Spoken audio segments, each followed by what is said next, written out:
Bismillahirrahmanirrahim. Assalamualaikum warahmatullahi wabarakatuh. Alhamdulillah wassalatu wassalamu ala Rasulillah wa ala alihi wa sahbihi wa man wala amma ba'du. Pada kesempatan pagi hari ini kita akan berbicara sesuatu yang baik. Oh, semuanya baik. Oke. Tapi hari ini ada 4 yang sangat baik, tapi di atasnya masih ada lagi yang lebih baik. Nah, kalau kita tahu ini kita bisa lebih lebih cermat lagi. Pasti kita mencari sesuatu yang yang afdol, yang utama.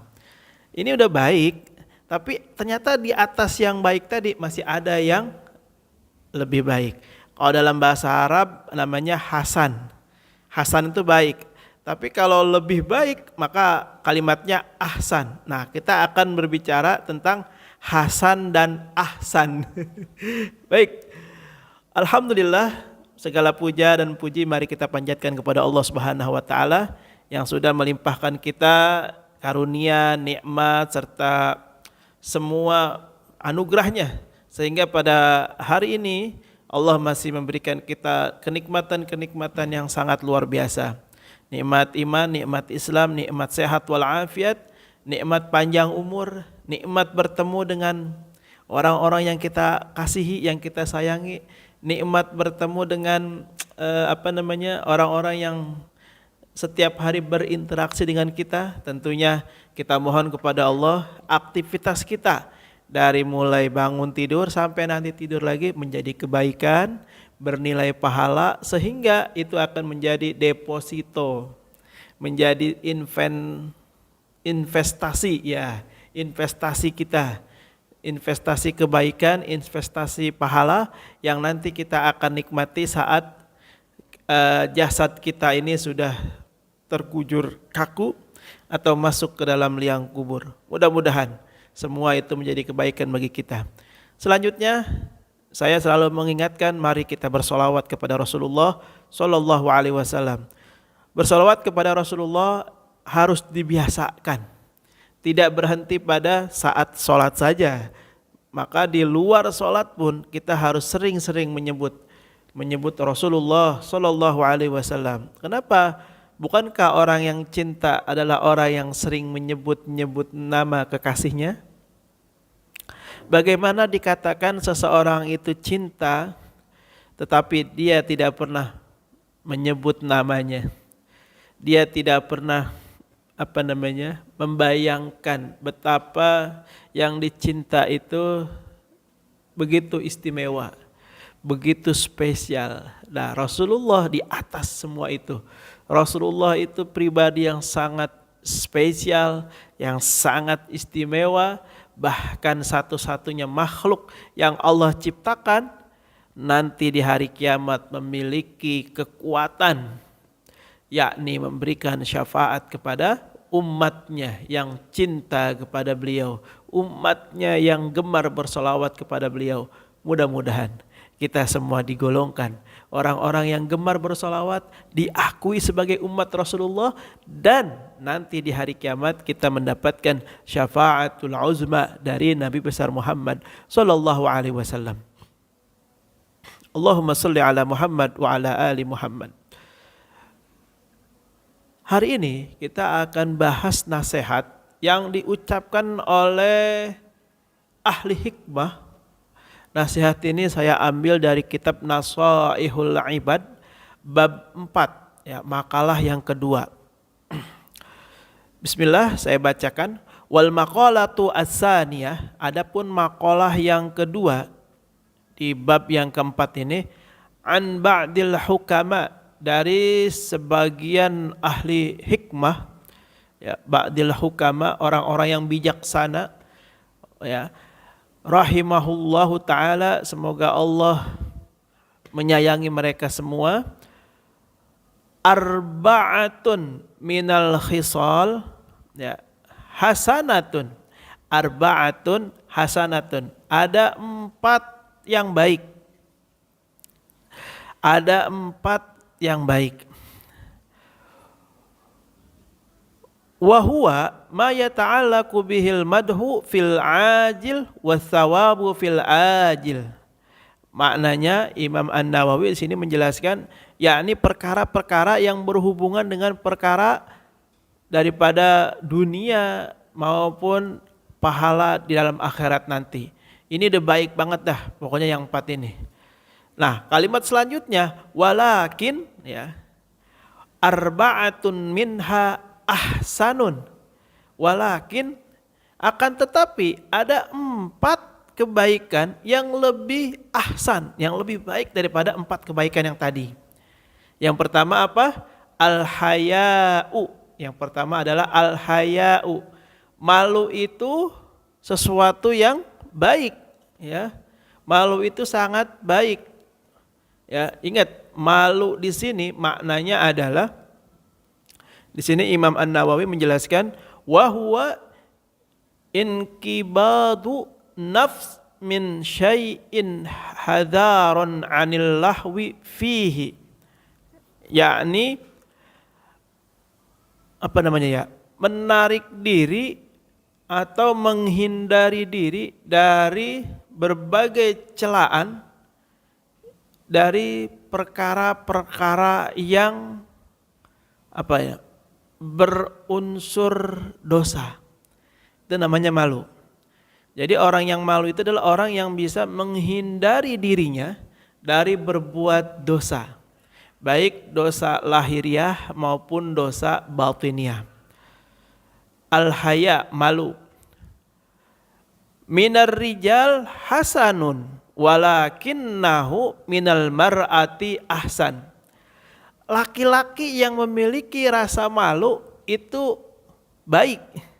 Tetapi wanita yang memiliki rasa malu itu lebih baik. Artinya apa? Laki-laki memiliki rasa malu itu sudah baik. Perempuan lebih baik lagi. Inilah yang disebut kebaikan di atas kebaikan. Hasan dan ahsan. Kalau laki-laki punya rasa malu itu hasan, baik.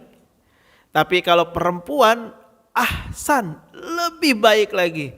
Makanya wanita yang memiliki rasa malu itu insya Allah wanita yang solehah. Insya Allah ya.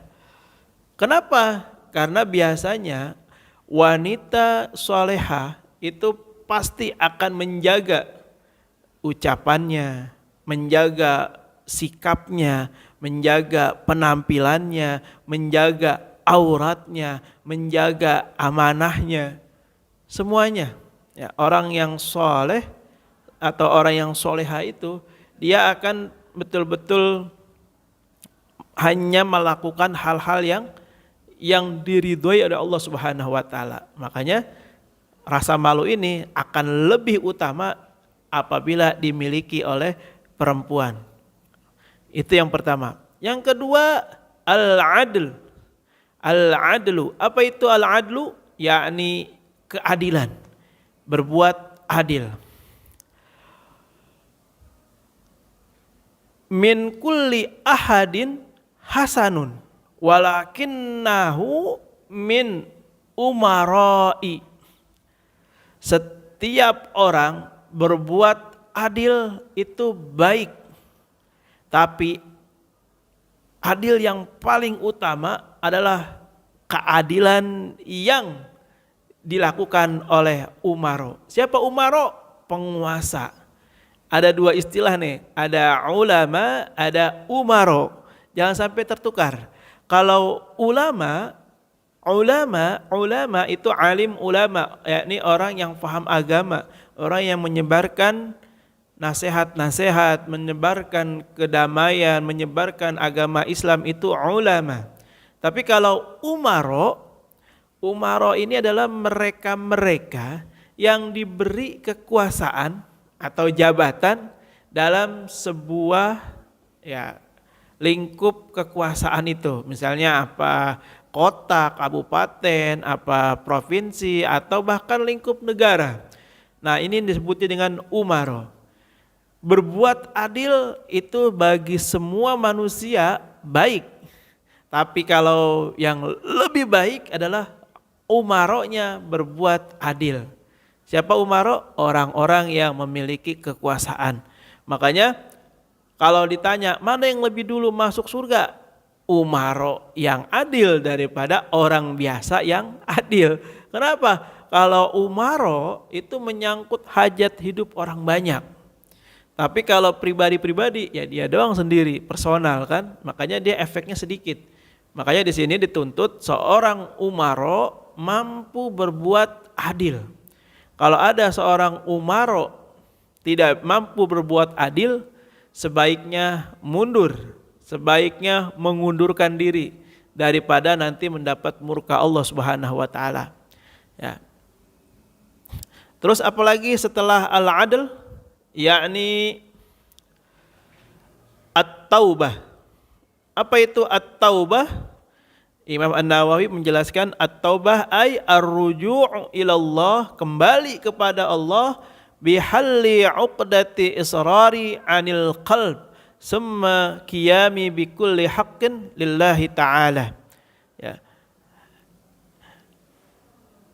At-taubah yakni orang-orang yang kembali kepada Allah, meminta ampun kepada Allah, itu sesuatu yang baik. Atau kalau di sini kalimatnya wat taubatu min syaikhi hasanatun walakinnaha min syabbi ahsan. Orang tua yang taubat itu baik. Tapi yang lebih utama, yang lebih afdal, yang lebih baik lagi adalah seorang pemuda yang melakukan taubat. Ya. Ini refleksi bagi kita semua bahwa bukan berarti orang tua nggak boleh taubat, bukan. Kalau sudah tua taubat itu memang udah waktunya, karena batas usianya udah sampai limit, udah mendekati. Tapi kalau ada anak muda yang taubat, ya kembali kepada Allah, itu lebih utama, lebih ahsan, lebih afdal, lebih baik, ya. Terus yang terakhir, kebaikan yang terakhir adalah waljud. Apa itu waljud? Imam An-Nawawi menjelaskan, ay ifadatu ma yanbaghi la li'iwadin, ya. Waljud adalah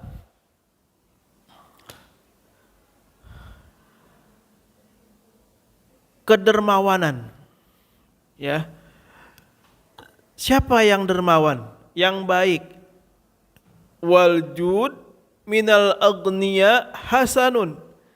Seorang yang kaya, dermawan itu hasan, baik.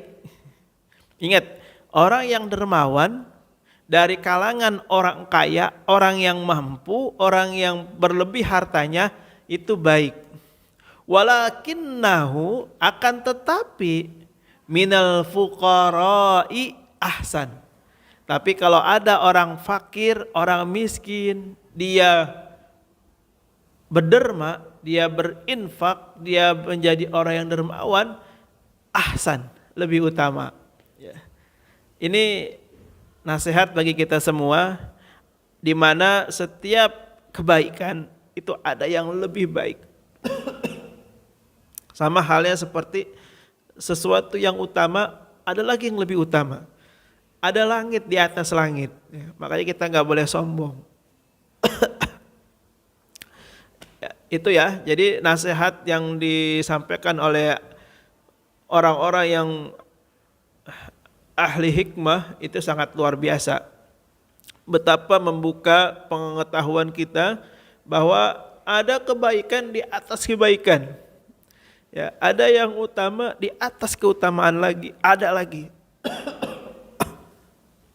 Mudah-mudahan kita bisa mengaplikasikan dalam kehidupan kita, kita bisa membawa orang-orang yang kita sayangi untuk menjadi orang-orang yang ahsan, yang lebih baik. Jangan sekedar hasan, ya, jangan sekedar hasan. Kalau saya ulangi lagi, ya, yang pertama adalah orang yang malu. Yang kedua orang yang jujur. Yang ketiga orang yang adil. Yang keempat orang yang dermawan. Allahu a'lam bishawab. Mudah-mudahan bermanfaat. Mohon maaf jika ada yang salah. Hadanallahu wa iyyakum ajmain. Assalamualaikum warahmatullahi wabarakatuh.